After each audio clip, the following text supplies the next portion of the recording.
Hello students, आ रहा है? ठीक है। हेलो स्टूडेंट्स, करंट अफेयर्स का टॉपिक है, इसको हम स्टार्ट करते हैं। करंट अफेयर्स, इसके भी हम पीडीएफ लेकर आएंगे जिससे लिखने में आप लोगों को कोई प्रॉब्लम ना हो। ठीक है। करंट अफेयर्स, करंट अफेयर्स में हम आज पहला हमारा ग्रीन फील्ड एयरपोर्ट होलंगी में हुआ है, ईटानगर में। इस पर हमने बात की थी कि पहला एयरपोर्ट ईटानगर में, ग्रीन फील्ड एयरपोर्ट। दूसरी बात हुई थी कि Vikram S India's first private launch vehicle है। ये भी इंडियन गवर्नमेंट ने लॉन्च किया और एक सैटेलाइट सिस्टम है ये, जिसका नाम रखा गया विक्रम। और 18 नवंबर 2022 को इसको हमने लॉन्च किया, 18 नवंबर 2022 को। इसके बाद नेक्स्ट हमारा आता है digital personal data protection bill 2022। Digital data protection bill पर हम बात कर लेते हैं कि ये क्या है। The ministry of electronics and information technology has been deliberating on digital data processing has formulated a draft bill titled the Digital Personal Data Protection Bill 2022, Digital Data Protection Bill 2022, and processing digital personal data manner that recognize both the right of individual to protect। और इसको हमने develop किया और इसी के base पर हम इसको आगे लेकर जा रहे हैं। इन अगस्त 2022 electronics and IT ministry withdrawal the Personal Data Protection Bill 2019 after Parliamentary Committee suggested 81 countries in supporting. Next, location of hardware purebare production. The Joint Parliamentary Committee deliberated the 2009 related to data protections. Next आता है कि lance नायक मंजू का नाम आपने सुना होगा, Indian army first women sky driver बनी। Lance नायक मंजू, मंजू जो है पहली जो है वोमेन ड्राइवर बनी। ठीक है, sky women driver. History of the women Indian army पे थोड़ी बात करेंगे। History is being scripted many women Indian army in 2022। Captain Ella break 26 becoming the women officer of the army, और इसका सीधा रिलेशन जो है आर्मी से है और उस पर वर्क करने वाले से है। Another launched the Sudan became the female fighter point। Indian air force, Indian air force पर भी हमने इसको फोकस किया और देखा कि इसमें आगे क्या और हो सकता है। Egyptian presidential invite to chief guest republic day 2023। India has invited Egyptian president Abdul Fateh का नाम आया। An external affair minister Jaishankar Scorpio official Egypt. Egypt is among 9 countries in related to other G20 summit under India presidency 2023. These were two chief guests on the celebration in 2021 because of disruption caused by the COVID-19 pandemic। तो कोविड-19 pandemic के समय क्या हो रहा था उस पर भी हमने काफ़ी कुछ फोकस किया है। अब आता है India launches official website and theme of SCO. India ने एक ऑफिशियल वेबसाइट लॉन्च किया है, किस टाइम के लिए? 2023 के लिए। इसके की क्या पॉइंट्स हैं? Theme of events, the theme of event secure SCO. Prime minister Narendra Modi has the floated accepted secure at the Shanghai cooperations organization SCO summit in China in 2018, explaining the secure concept. The Prime Minister S to security citizen, E for economic development, C for connectivity in regions, U for unity, R to respect the sovereignty and the integrity, E the environment protections। तो ये सब इसके क्या है? Related group हैं, part हैं, उससे इसका संबंध है। अब क्या है? Until September 2023, India would be the President SCO, the national presidency is significant for India for 3 major regions। India के 3 मेजर रीजन हैं। फर्स्ट मेजर रीजन क्या है? Regional respective admit the Nations over Sino Indian border politically neighborhoods being the first Asian country SCO, how the word project itself would be the significant for regions। ठीक है, significant for region। Next, second from geographical perspective, new NC renewable policy toward central Asia implies understanding. तो ये सब इसके अलग अलग level हैं।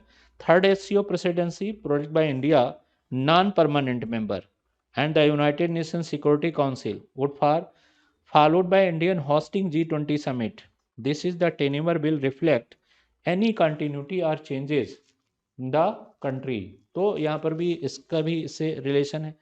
India chairs global partnership on artificial intelligence GPIA। अब GPIA की थोड़ी बात करते हैं। GPIA क्या है? India assumed to chair Global Partnership Artificial Intelligence GPAIA in international initiative support responsible of human and centric developments. Artificial intelligence. The comes to close heel taking over the presidency of G20, League of World Largest Economics at Bali, Indonesia. The Minister of State, Electronic and Information and other developments. At the GPIA meeting held in Tokyo for symbolic takeover from France, which outgoing counselor chair, ये इसका एक अपना relations है। इसके बाद हम आते हैं कि इंडियन नेवी पार्टिसिपेशन कब हुआ था? 26 editions Malabar and naval exercise hosted by Japan, यहाँ पर किया आपने। Indian navy participation 26 edition Malabar naval exercise hosted by Japan. Japan के साथ हमने नेवी एक्सरसाइज किया। हम बहुत देशों के साथ ये एक्सरसाइज करते रहे हैं। तो एक्सरसाइजेस के फ़ायदे क्या होते हैं? एक्सरसाइज जब हम करते हैं तो उसके बहुत ढेर सारे बेनिफिट्स भी हैं, फ़ायदे भी हैं। और वो फ़ायदे हैं, पहला, Malabar series exercise begin annual bilateral naval exercise between US in 1992, Japan joined the naval exercise in 2015, Malabar 2020, the participants of Australian Navy also। और ये अभी से इसका रिलेशन है। नेक्स्ट है the warship of also deploy 4 nation Malabar exercise schedule took place 8 नवंबर। तो 8 नवंबर तक ये कार्य किया जा रहा है और चल रहा है। फिर आता है अन्ना मई ranked the first Asian American to the feature on US currency. Late Hollywood Express fashion Anna Wang 1905 became the first Asian American feature in US currency.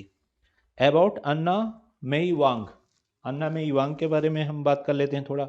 She was cast in first role at 14 as extra in the film The Red Lantern continued to take a smaller part until the lead up role of C 1922। इसके बाद after facing description in US the travel to Europe work in English French and German film she appeared in more than 60 movies score her career including silent film one of the first made to technicolors. इस पर भी हमने work किया हुआ है। She is the awarded of star Hollywood walk fame in 1960 died in framing years 1956। इसका भी इसका में रोल है। NASA launches its Artemis mission and Kennedy space center Florida.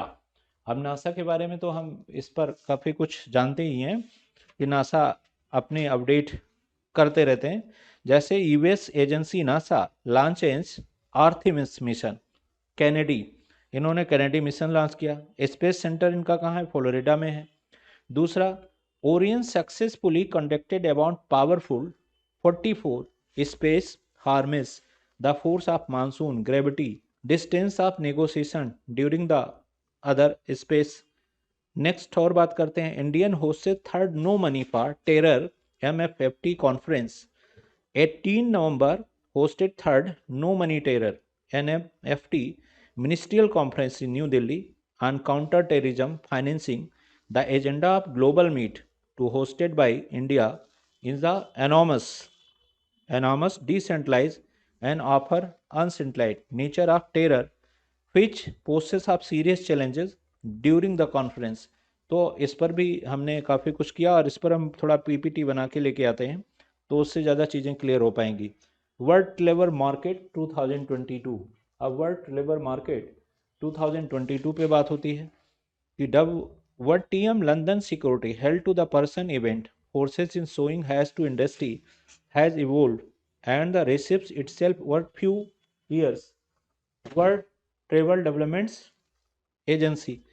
9 November in London, which is the largest international exhibitions, the Melabar 2019 in Delhi in other states and the development of area. ऐसे Aruna Miller became the first Indian American Maryland governor. Indian और American पहले governor कौन सी बनी?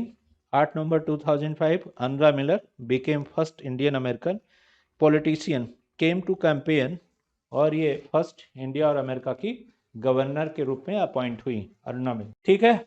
NASA country the smiling sun warning for earth. NASA ने country को एक smiling सन दिया है जो जाड़े के दिनों में वहाँ के लोगों को रोशनी और गर्मी देगा। तो नासा एक आर्टिफिशियल सन तैयार कर चुका है। ऐसे ही चाइना ने पहले तैयार किया था आर्टिफिशियल सन। तो ये सब भी इसके डेवलपमेंट्स के मेन पार्ट होंगे। इसके बाद आता है Lula da Silva elected the Brazil new president. Lula da Silva को ब्राजील का नया प्रेसिडेंट बनाया गया। Lula da Silva new president of Brazil. Anwar Ibrahim elected as a Malaysian prime minister. Anwar Ibrahim को मलेशिया का नया prime minister बनाया गया, अनवर इब्राहिम को। इसके बाद आता है UK India launch young professional change scheme. UK India ने यंग प्रोफेशनल स्कीम लॉन्च किया हुआ है, उसको भी हम आगे बढ़ा रहे हैं कि कैसे आगे बढ़ेगा वो। Australian parliament approves trade agreement with India. Trade agreements भी हमने कई देशों के साथ किया है और इंडिया जब ट्रेड एग्रीमेंट करता है तो उसमें फ़ायदा दोनों देशों को होता है और ये हमारे लिए एक अच्छी बात है। ठीक है, तो आज तक बस इतना।